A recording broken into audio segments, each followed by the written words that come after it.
हाबावगोन आं आंनि आइ आफा आरो न'खरखौ नायनो।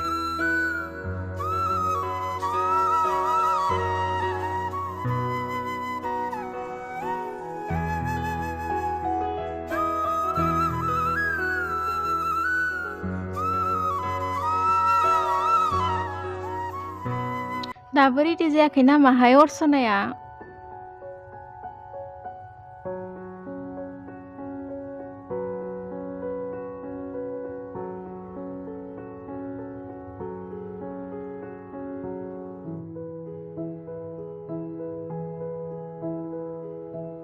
आहास बहा थांनायमोन?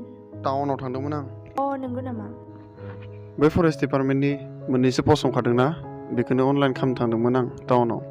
नोंसोरलाय? नोंसोरबो खालामदों ना? जोंहाबोथ' खालामनांगौ दंमोन। राहुल, बहानिफ्राय फैखो? एसे गामि बेरायना फैबाय आं। माबाफोर मोजां रादाब दङ नामा? रादाब मानेथ' बिसायख'थिनिसो रादाब, सोलायनायनि रादाब। माबायदि सोलायनायनि रादाब? जेराव सोलायनाय गैया बेयाव जौगानायबो गैया। बेफोर खोथाखौ जोङो मोजां जिरायनानै सावरायनोसै थु। जेराव सोलायनाय गैया बेयाव जौगानायबो गैया, नंगौना लोगोफोर? आंनोबो सोलायनाय नांगौ। जेराव मोनसे साख्रि मोननो 20-25 लाख रां होनांगौब्ला बिदि सरकारखौ मानो नांगौ? नंगौले आहास, नों बुंनाया थिगानो। एग्रिकालचार इरिगेसन एक्सटेनसन अफिसार जेरावबो पास जादोंमोन आंहा एग्जामा। फैसा थायोबालाय मानोथो इन्टारभिउ नांलायगौ? हनै माथो डिटिअआवलाय दाखालि इन्टारभिउ होआलासिनो साख्रि मोनबायनो। बेनोथ' जादोंलै खोथाया। 20-25 लाख होनो हायोब्ला मानोथो साख्रि नांगौ? बेफोरबायदि सरकारा थाबाय थायोब्ला जोंफोरबायदि गोरिबा साख्रिखौनो मोननाय नङा। नंगौ दा, जायहा आखाइ दोङो बिसोरहासो साख्रि मोनोथ'। जोंथ' मिथिगौलै बेफोर खोथाखौ। गुबुननाव बुंबा गाज्रि मोनलायनाय जायो। जों दा सिरि सिरि थानायानो मोजां। सैथो बाथ्रा बुंनायावलाय माथो गिनांगौ दङ? बिदि गाज्रि मोनलायनाय जायोब्ला सोलायनाया माब्लाबाबो फैनाय नङा। बुंनाय दङ, गाज्रि बांनायनि जाहोनानो जाबाय जों गाज्रिखौ नुनानैबो सिरि थानायासो। दिनै जोंनि जेंनाखौ जों सुस्राङाब्ला गुबुनखौ सुस्रांगोन होनना जोंहा मा आसा दं?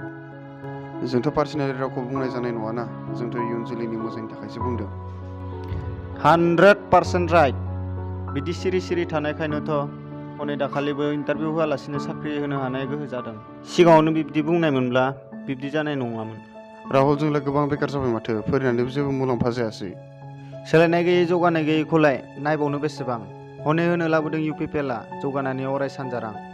नोंसोरलाय मानोथो दाबो उरां फारां?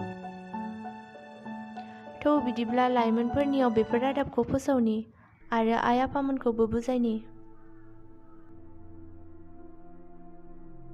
आयंमोन, माथो रादाब लाना फैखो नोंसोरलाय? आयं, रादाबाथ' सोलायनायनि रादाब। सोलायनाय, जेरावबो सोलायनायखौ नागिरदों। नोंथाङा आयंखौ गामिनि सासे गागि हिसाबै सोलायनायाव हेफाजाब होनो जों लाइमोनफ्रा हास्थायदों। आयंमोन, आं बेफोरबादि खामानियाव जेबो लोब्बा लानो गोसो गैया। आं गेजेरनि मानसिसो। आयं, आमेरिकानि सासे नबेल पिस प्राइज मोननाय गेदेमा सुबुं डेसमन्ड तुतुआ बुंनाय, इनायनि समाव गेजेराव थायोब्ला इनाय खालामनायखौ हेफाजाब होनाय जायो। आयंमोन, मासे मैदेरा एन्जरनि लान्जायखौ गानाय नुनानैबो नोङो आं गेजेरनि मानसि होननानै बुङोब्ला एन्जरा नोंखौ बोरै गनायनो? आयं, थिग बिदिनो नोंथाङा BTCआव इनाय जाख्ल'नाय नासयनायखौ नुनानैबो आं गेजेरनि मानसि बुंब्ला इनाय खालामजाग्राया बोरै गनायनो? आरो इलि विजेल, जाय बिथाङाबो नबेल पिस प्राइज मोननाय, बेबो बुंदों जों साइड लानांगौ। मानोना गेजेराव थायोब्ला नासयग्राखौसो हेफाजाब होनाय जायो, नासयजाग्राखौ नङा। आयं, बाथ्रायाथ' नंगौ। थेवबो माथो गावजों गावनो गनायलाया? माथो बिटिआर सुक्तियाव जेबो गैयासो बुङो। जेबो गैयाबालाय मानोथो सागान होनाय? जेबो गैयाबालाय मानोथो बै एक्सग्रेसिया नागिरदों? आं रागा जोंखाङोलै। र' आयंमोन, बांद्राय गरम जानाङा। आं मोजां मोनालै आयं बिब्दि रायजोफोरखौ हाद्रि सारनानै खाना खालामनायफोरखौ। आयं, उन्दुलांनाय मानसिखौ फोजानो गोरलै, उन्दुलांफ्लानाय मानसिखौसो फोजानो गोब्राब। जायहा सुक्ति खालामनायखौ बिदि बुंदों बेयो उन्दुलांफ्लानायसो।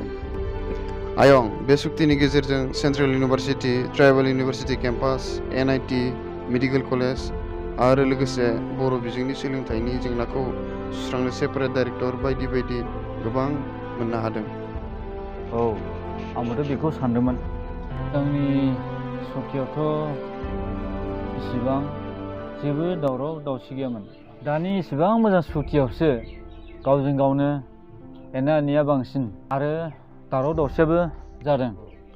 जोंनि हरसिंगायावनो गोबां मोजां मोजां इनस्टिटिउट आरो अफिस सफैसिगोन, अब्ला मानो सोलाया जानो? नोंबो बाहागो लादोलै आयं।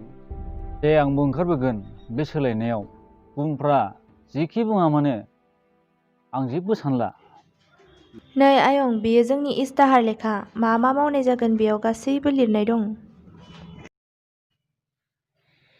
15 बोसोर जाबायमोन BTCआवहाय इलेक्सन जानाया। बेबायदि इस्ताहार नुफेराखैमोन आं।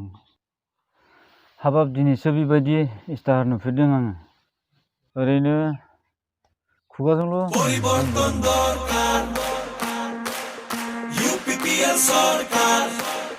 दे जों बयबो फैबाय थानाय बिसायख'थियाव ट्रेक्टरनि सुबियाव भट होनानै जों देरहासार खालामनि आरो जों सोलायनायखौ लाबोनि।